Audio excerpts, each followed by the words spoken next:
Vamos nos conectar com os bastidores do poder. Conexão Brasília, no ar.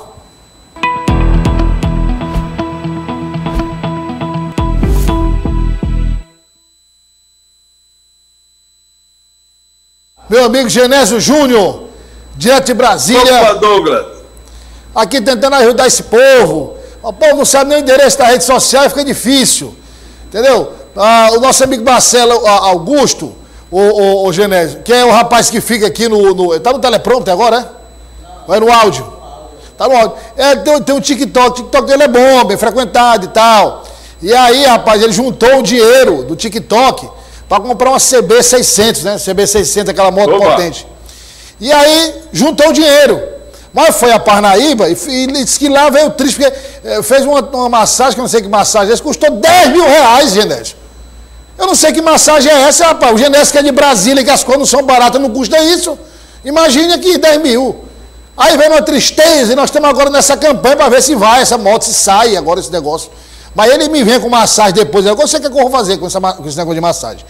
Olha, o Genésio está aí. Vamos colocar aí, Rafael. Aqui nós sabemos o endereço do melhor site de política do Brasil, tá aí, ó, www.politicareal.com.br. Genésio Júnior, toda a equipe do Política Real, lá, todos os dias, trazendo não só notícias, mas análises também, tem vídeos, o podcast que o Genésio grava todo dia, de segunda a sexta. O Genésio grava um podcast, áudio, comentário, sobre vários fatos de Brasília. Ele escolhe ali um assunto e analisa. Esse podcast é reproduzido em mais de 150 rádios em todo o Brasil.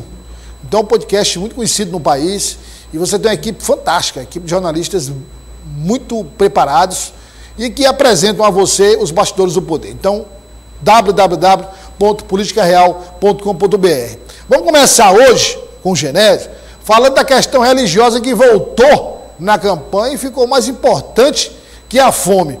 Isso vai ficar... Ou temas do dia a dia, Genésio, vão voltar a marcar o processo eleitoral até o final? Boa tarde, Douglas. Boa tarde a toda a sua equipe. Um abraço aí para a turma. Espero que se compense aí as perdas de Parnaíba para o nosso amigo, né?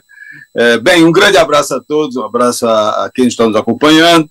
Olha, meu amigo, meus amigos que estão nos acompanhando, minhas amigas, viu, Douglas? É impressionante, né? Esse tema sobre religião surgiu lá no início da campanha, no primeiro turno, e sumiu, né? Deu uma sumida, ficou meio que escondido e tudo, apareceram outros temas, teve debates, outros assuntos foram colocados em questão, e agora retornou com força total, né? Ontem foi o ápice disso. Na verdade, eu acredito que o tema ainda vai continuar, apesar das ações do Tribunal Superior Eleitoral para que algumas questões sejam retiradas da propaganda de parte a parte, porque o que a gente tem percebido, meu Douglas, é que a temporada de fake news agora não é mais só da turma do Bolsonaro, não, né? O pessoal do PT, através especialmente do deputado federal André Janones, que tem uma grande penetração no Facebook e agora está entrando muito forte no Twitter, mas ele é um bamba no Facebook, e ele não mede esforços, né?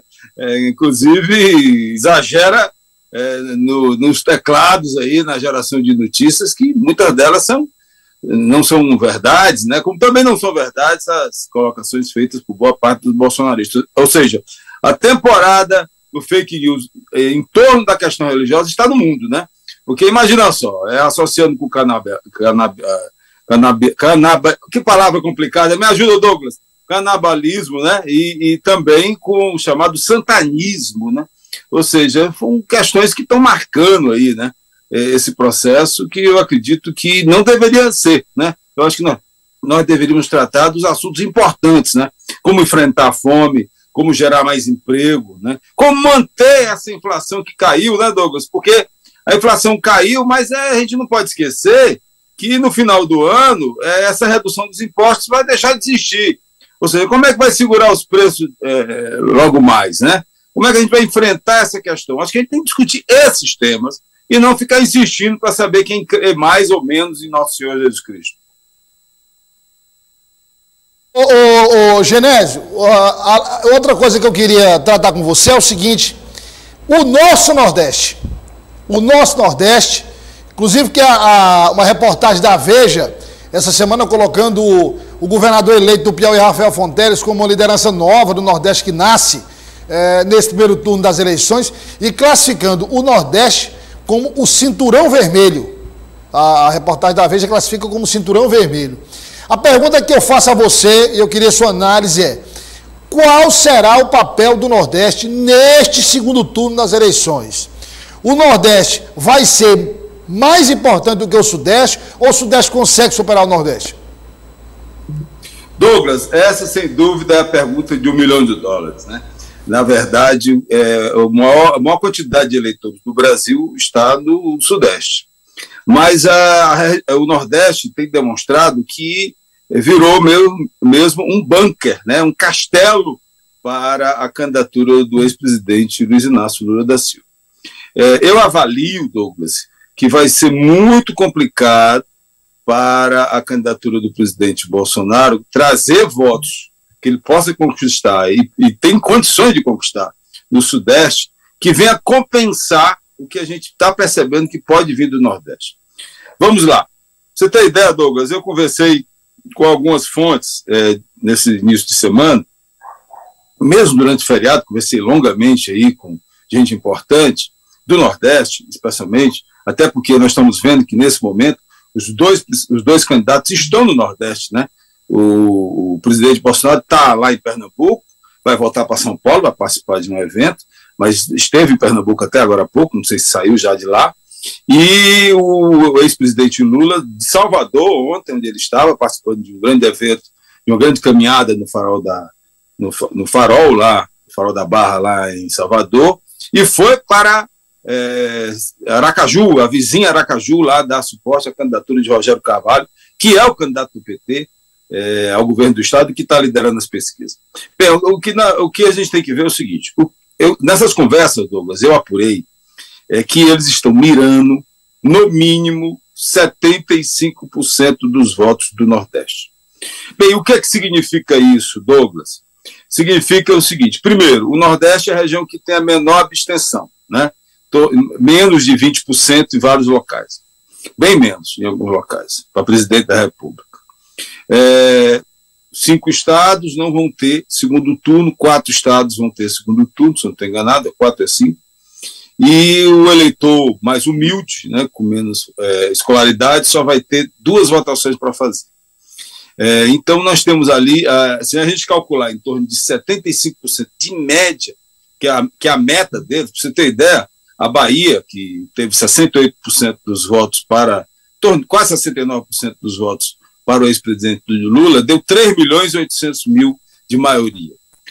Então, se isso se verificar também no mesmo patamar, em torno de 75% dos votos, no Maranhão, no nosso vizinho Maranhão, aí, que teve em torno de 68% dos votos, se for 75%, o Ceará, que teve 65% dos votos, Pernambuco, que teve 65% dos votos, se isso se confirmar, se eles chegarem à meta de 75%, que, na verdade, eles reservadamente estão mirando 80%.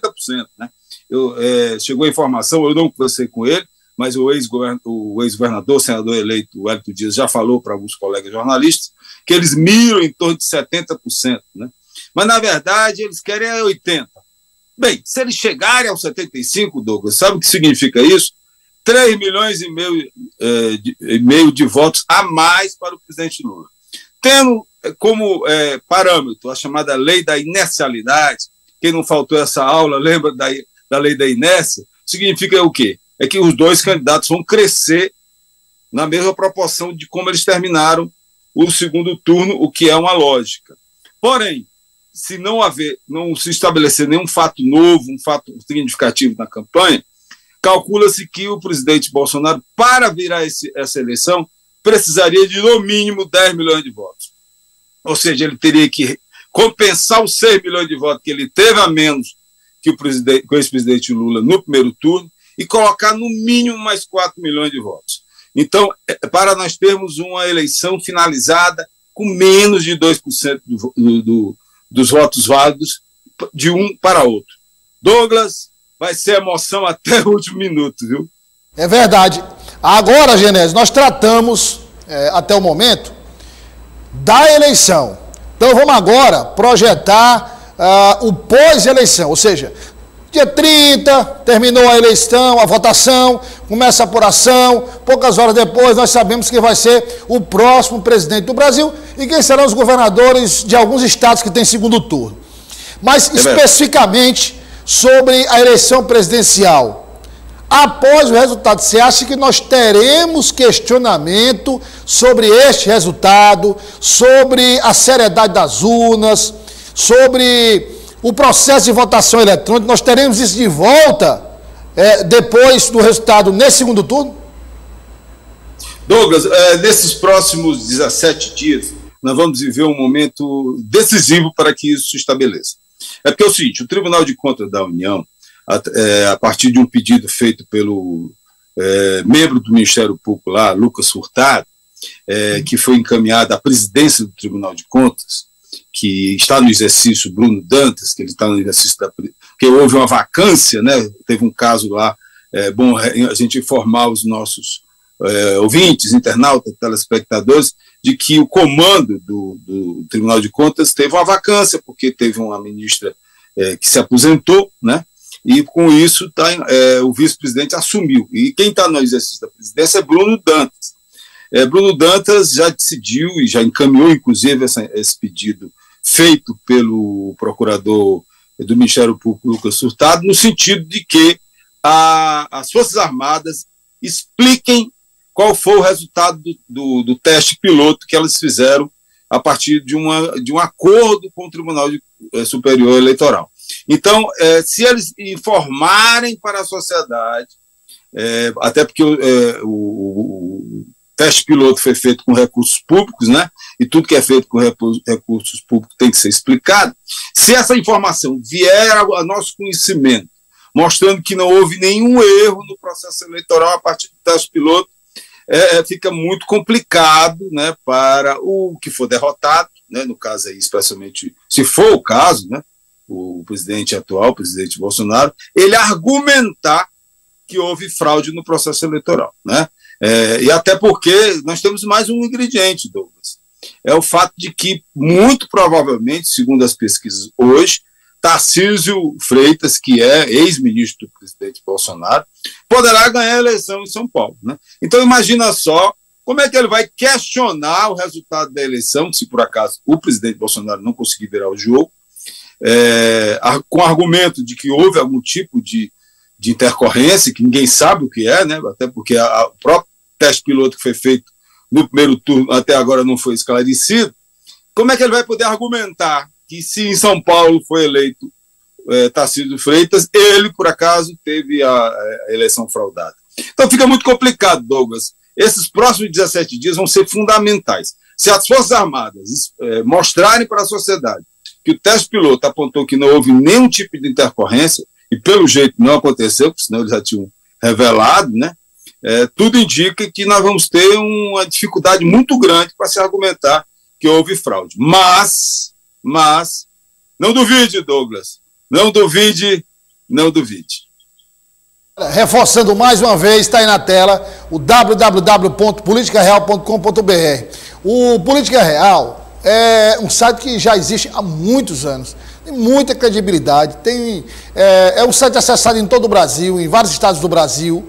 E você que é piauiense, que nos acompanha, e também de outro estado que mora no Piauí, não pode deixar de acessar o Política Real, não só agora, no período eleitoral, não. Acessar durante o ano inteiro, porque, olha, os jornalistas, eles fazem um trabalho importante de filtrar, de tratar com muita seriedade os assuntos abordados no site. Como eu disse, podcast, tem vídeos, tem reportagens, tem colunas. É um site leve, mas ao mesmo tempo muito informativo e muito analítico também. Importante, está aí na tela, para você acompanhar, está na tela aí o site, ó, Política Real, para você ver, está na tela, olha só, tem tudo aí, pesquisas, olha as colunas ali, que está aqui a coluna do Genésio, ó, a Último Norte e o Nordeste de 2022, tem coluna também do Magno Martins, Edson Vidigal, Humberto Azevedo. Aí, você acessar, site leve, com tudo que você precisa saber dos três poderes no Brasil. www.politicareal.com.br. Meu querido amigo Genésio, um prazer mais uma vez falar com você. Esse encontro semanal sempre muito aguardado. E a gente continua em sintonia com o que está acontecendo no Brasil, obviamente, o Genésio também. E a gente volta a se encontrar na quinta-feira, aí já mais próximo do dia 30, mais próximo do processo eleitoral, para a gente ir afunilando esse segundo turno e informando o nosso telespectador desses bastidores que envolvem a sucessão presidencial. Um grande abraço a você, a família, e a gente retorna na próxima semana. Um abraço. Abraço, Genésio Júnior, obrigado.